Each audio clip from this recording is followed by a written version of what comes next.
Here is a simple office tower, steel braced core, 25 stories high. Well, I should say, here will be a simple office tower. It hasn't been created yet.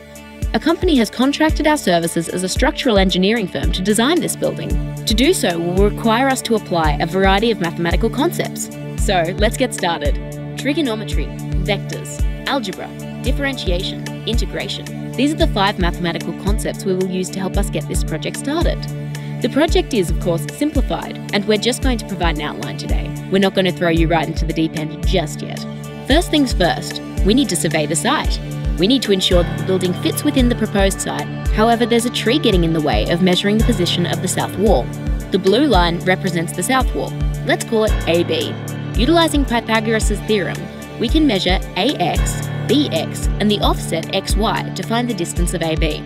Now that we've got the base of the site, let's think about the steel-braced core of our building. We need to consider the forces acting upon the building to know exactly how to design it. 2 of the major considerations for any tall building are the wind forces, being a lateral force, and the vertical loads, comprising of the self-weight of the building's materials, and any additional loads from people, chairs, and tables, to name a few. To understand the impact of these forces, we visually depict them using force vectors. These vectors represent the force's magnitude and direction. Let's take a quick look at the right-hand column being compressed. To ensure that this column is structurally sound, we can utilize an axial force equation. One way to apply this equation would be to rearrange it for the purpose of calculating the minimum cross-sectional area required. Once we've calculated this figure, we now know that any column type with a cross-sectional area less than this is not suitable. Now let's have a look at a horizontal beam. This type of beam is known as cantilever. Since all materials are flexible to a certain extent, we do not want this beam to be acting like a diving board. That is, when a force is applied towards the free end, we don't want it to deflect too much. To calculate the deflection at any given point, that is, to verify whether it is within acceptable limits, we use the concept of integration. We're almost there. As just demonstrated, we've seen that beams can bend. Now, we need to know where the minimum and maximum points of bending occur. For example, here we have a simply supported beam. Thankfully, an equation for the bending moment of this type of beam already exists.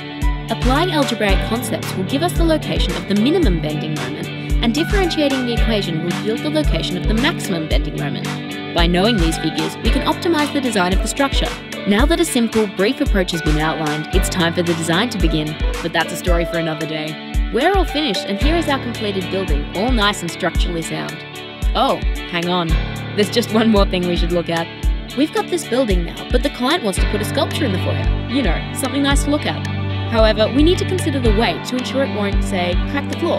The thing about this sculpture is that it's an abstract shape. Therefore, to calculate its volume, we must apply the solids of revolution concept. Solids of revolution is an element of integration.